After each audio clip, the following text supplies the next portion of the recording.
ፈረንጁ አሁንም ሌላ ስህተት ልትሰራ ነው ቆመ የተነሳው። እንዴት አረጋለ? እኛ እኮ ብዙዎቻችን እናምናለን፣ ብዙዎቻችን እንወድህ ነበረ።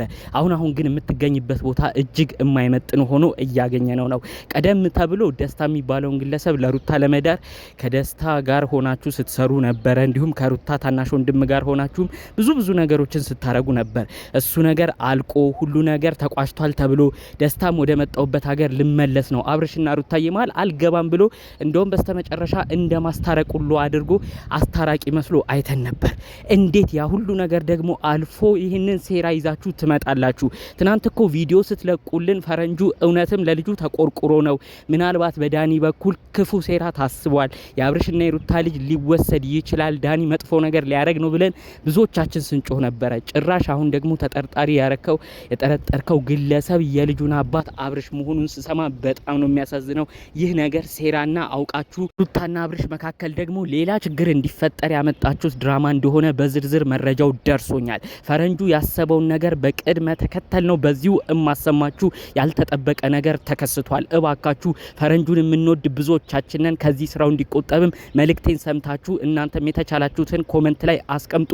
ሁሉንም በዚሁ በዝርዝር ላሰማችሁ። ሰላም ውድ ሀገሬ ልጆች፣ በያላችሁበት ሰላማችሁ ይብዛልኝ። የአብርሽና ሩታ አድናቂ ወዳጅ የሆናችሁ ልጃቸውን በጋራ ያሳድጉልን እያላችሁ የልጅ ማደግ እንደዚህ የሚያስጨንቃችሁ ብቻ በአጠቃላዩ ለሰው ፍቅር እንደዚህ የምትጨነቁ ውድ ሀገሬ ልጆች፣ በተለያዩ አረብ ሀገራትም የምትገኙ በዚህ ጦርነት ሳቢያም በስጋት ውስጥ ላላችሁ ፈጣሪ አምላክ ምንም ሳትሆኑ ለሰው እንደዚህ እንደምትጨነቁ እናንተንም ምንም ጫፋችሁ ሳይነካ በሰላም ወደ ሀገራችሁ ግቡልኝ። ለናፈቃችሁት ምድር ለናፈቃችሁት ህዝብና ቤተሰባችሁ ፈጣሪ አምላክ በሰላም ያገናኝልኝ። ቪዲዮን ላይክ በማድረግ ጀምሩ እንደተለመደው። የኔም ደግሞ ቤተሰብ ያልሆናችሁ እባካችሁ ሰብስክራይብ በማድረግ ቤተሰብ አድርጉኝ። ቀጥታ ይዤ ወደ መጣሁት ዝርዝር መረጃ አመራለሁ። ከሁለት ቀናት በፊት በተለቀቀው ቪዲዮ ፈረንጁና ደስታ እየተሯሯጡ ሩታ ቤት ገብተው ልጅሽ ሊነጠቅ ነው፣ ልጅሽ ካንቺ ሊወጣ ነው እያሉ ብዙ ነገር ተናግረው ነበር። እኛም ተደናግጠን የሴራ ዳንኤል ሊሆን ይችላል ዳኒ ሲዝት ነበረ ብለን ብዙ ነገር ተናግረን ነበር። ትናንት ደግሞ የተለቀቀው ቪዲዮ ከምንጠብቀው ከምናስበው በላይ ሆኗል ማለት ነው። እዛ ቪዲዮ ላይ ሁላችሁም አይታችኋል። አብርሽ ልጄን ማን ነው የሚነካው ብሎ ሩታ ጋር ሄዶ ነበር። ካልሆነም ልጄን ለኔ ስጪኝ፣ በልጄ ቀልድ የለም እያለ አብርሽ ሲናገር ነበረ። ታዲያ እዛው ቪዲዮ ላይ እንግዲህ ምንም ነገር እነ ፈረንጁ ባለማፈር እኛ የምንጠረጥረው አንድም አንተን ሊሆን ይችላል ሲሉ ነበረ። ፈረንጁ እንዴት እንደዚህ አይነት ነገር ታስባለ? ከአብርሽ እጅ አልበላህም፣ ከአብርሽ እጅ አልጠጣህም። አብርሽ ወዳጅህ ጥሩ ጓደኛ አልነበረም? ዛሬ ተቃቃራችሁና ዛሬ ተለያያችሁና ለአብርሽ ጠላት መሆን እንደዚህ ያስፈልጋል? ፈረንጁ ትናንት እኮ አንተ ሩታን ለሌላ ሰው ለመዳር ለደስታ ለመዳር ደፋ ቀና ስትል የነበርክ ልጅ ነህ። ዛሬ ደግሞ ተመልሰ መተ ልጁ እንዲወሰድ ልጁ እንዲሰረቅ ከምንጠረጥረው ሰዎች መካከል አንተም ልትሆን ትችላለህ እያልክ ዳርዳሩን ስትናገር ተመለከትን። እንዴት ነው የልጅ አባት እንደዚህ የሚጠረጠረው? እንዴት ነው ልጁን የሚሰርቀው? አብርሽ እንዴት የራሱን ልጅ ሰርቆ ወዴት የሚወስደው ይመስላል? ምንም ቢሆን እኮ የልጁ አባት አብርሽ ነው። የምታረጉትና የምትወስኑት ነገር አንዳንዴ ተጠያቂነት እንደማያመጣባችሁ፣ የምትናገሩት ንግግር አንዳንዴ ጥያቄ ውስጥ እንደማያስገባችሁ እንዴት ነው ቆም ብላችሁ ማሰብ የተሳናችሁ? ፈረንጁ ደስታ የምትሄዱበት ርቀት ምን አይነት ነው? ምንስ ነው እያሰባችሁ ያላችሁት? ደስታ ከሳምንት በፊት እኮ አንተም በራስ ቻናል መተ እኔ ከእንግዲህ በአብርሽና ሩታ መካከል አልገባም፣ ልጃቸውን በጋራ ያሳድጉልን፣ ፍቅራቸውን ይጨምርልን፣ የማይመለከተኝ ውስጥ ገብቼ የማይሆን ቦታም ስዳክር ቆይቼ ሁሉም ህይወቴ ተበላሽቷል፣ ህዝብም አዝኖብኛል ብለ ይቅርታ ጠይቀህ በዛም አልፈ አብርሽና ሩታ አንድ ላይ ይሁኑልን ታረቁልኝ እያልክ ስትለምን አይተናል። እኛም እኮ ተደስተን ነበር። ታዲያ ያ ደስታ እንኳን በቅጡ ሳምንት ሳይቆጠር ሳምንት ሳያልፈው ዛሬ ግን መተ ልጅሽ ሊወሰድ ነው ብለ ሩታን በዚህ ተበጠብጣለ። ከፈረንጁ ጋር ሆነ ደግሞ በዛ በኩል ይህንን ልጅ የሚያስወስደው ምናልባት አብርሽ ነው እያላችሁ ደግሞ ሌላ ወሬ ታስወራላችሁ። ይሄ ነው እንዴ ጓደኝነት? ይሄ ነው እንዴ ይቅርታ መጠያየቅ? እባክህ ደስታ ካለህበት ነገር ንቃ። ፈረንጁም አጓጉል ነገር እያሳሰበ የማይሆን ነገር ውስጥ እንድትጓዝ እያረገ ከሆነ የማይሆን ቦታ ላይ ነው እየተጓዝክ ያለኸው። በድጋሚ በስተመጨረሻም ህዝቡ የሚያዝንበትን ነገር ነው እየሰራህ የምትገኘው። እባክህ ደስታ ከእንደዚህ አይነት ነገር ውጣ ለማለት ፈልጋለሁ። ፈረንጁ ብዙ ጊዜ በምክርህ እናቀሃለን፣ በጥሩ ስነ ምግባርህ ደግሞ ብዙዎቻችን እናመሰግናለን። ከዛ ከዛ ባለፈ መልኩ አብርሽና ሩታ እንኳን በተለያዩ ጊዜያቶች ሲጣሉ ማይሆን ድራማ ሲሰራባቸው አንተ እንደ ትልቅ ሰው ገብተ በትልቅ አይምሮ በሳል በሆነ ሰው አይነት እንደሚመራ አይነት ሰው ሆነ ብዙ ነገር ስትመክር እንመለከታለን። እኛም እሱን አይተን የልጅ አዋቂ የልጅ በሳል እያልን ብዙዎቻችን መስክረንልሃል። ዛሬ ግን አንተ የማይሆን ድራማ ይዘህ እየመጣህ ጭራሽ አብርሽ ልጁን ሊያሰርቅ ነው እያልክ ታወራለህ። ምንም ቢሆን እኮ የልጁ አባት ነው። እንዴት ነው ልጁን ሊያሰርቅ የሚችለው? በድጋሚ ሩታ እንድትነጫነጭ፣ ሩታ እንድታዝን፣ በድጋሚ ሩታ እልህ ይዟት ሌላ ነገር ከአብርሽ ጋር እንድትፈጥር ነው የምታረገው። እንዴት ነው ይሄን ነገር ቆም ብለህ ማሰብ ያቃተ?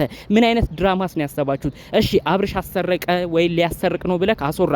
በቀጣይ ምን ሩታ ሀገር ጥላ እንድትሄድ ከአብርሽ ሙሉ ለሙሉ እንድትራራቅና ደስታ ጋር ድጋሚ እንድትገናኝ ነው ሀሳብህ? ደስታ እኮ ቁርጡን ተናግሯል። በቃ አብርሽና ሩታ መሀል አልገባም፣ ሁለቱ እንደፈለጉ ይሁኑ ብሏል።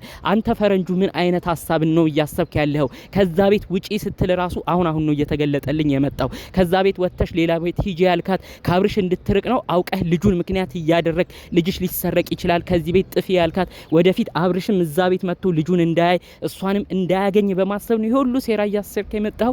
እሺ አብርሽ እሷን አላገኘም ይባል፣ እሷ ጠፋችበት ከዛ ቤትም ራቀችበት ይባል፣ መጨረሻው ምንድነው ሀሳባችሁ? ከደስታ ጋር ልታኖራት ነው? ከደስታ ጋር እንድትኖር ከማሰብ ነው ይሄን ነገር የምታስበው? ከጀርባስ ማን ያለው? አሁንም ቢሆን የሩታ ታናሽ ወንድም ኖቬል እየመከረ ነው። አሁንም እንዴት ተሳሳተ ነገር ውስጥ የምትገባው?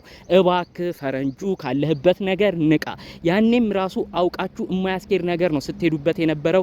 ደስታንንም ይዛችሁ ደስታንና ሩታን እናጋባለን እያልክ ሄድክበት ነገር ደስታ ራሱ በስተመጨረሻ ተቀባይነት እንደሌለው አምኖበት ሁሉን ነገር ይቅርታ ጠይቆ ከጥፋቱ ተመልሷል። ተመልሰህ ግን አንተ ድራማ ለመስራት ሞክረሃል። እባክህ ፈረንጁ ብዙዎቻችን እንወዳለን ታውቃለህ። ባይመጥንህና መገኘት በሌለብህ ቦታ ከእንግዲህ እንዳትገኝ ይኸው በድጋሚ መልእክቴን እያስተላለፍኩልህ ነው። ብዙ ሰው እያዘነብህ የመጣው አሁን ላይ ባንተ ነው። ብላችሁ አብርሽን ጠረጠራችሁ ወይ? ፈረንጁ ሀሳቡ ምንድነው? ይሄ ሴራማ ሌላ ነገርም አለው። ሩታንም አውቀው ድራማ ውስጥ ከተው ድጋሚ አይምሯን በጥብጠው ይቺን ልጅ ለሌላ ፈተና ሊዳርጓት ነው እየተባለ ነው ብዙ ነገር የተባለው።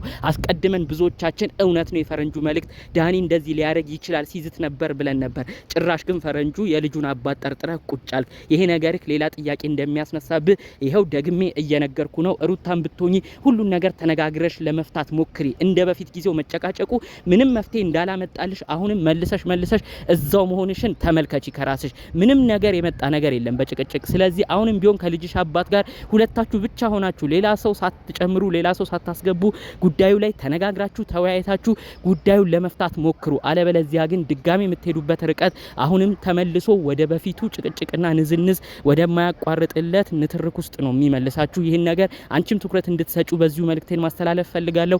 አብርሽም ቢሆን እባክህ በልጅህ ጉዳይ ማንንም ሀሳብ እንዳትቀበል፣ የማንም ሀሳብ መግባት እንደሌለበት አሁንም ደጋግመህ ተናገር። አሁንም የተናገርከው እሱን ነው። በልጄ መካከል ምንም አይነት ነገር ሰው እንዲገባ አልፈልግም፣ በልጄ ጉዳይም ሌላ ሰው ሀሳብ መስጠት የለበትም ያልከው አቋም ተመችቶናል። ስለዚህ እዚህ ሀሳብህ ላይ አንተም ጸንተህ እንድትቀጥል በዚሁ መልእክቴን ማስተላለፍ ፈልጋለሁ። ጠቅለል ባሉ መረጃዎች ይዤ የመጣሁት ይሄን ይመስል ነበር። በሌሎች ቪዲዮዎቻችን እስክንገናኝ ሰላሙን ሁሉ ተመኘውላችሁ። ሰላም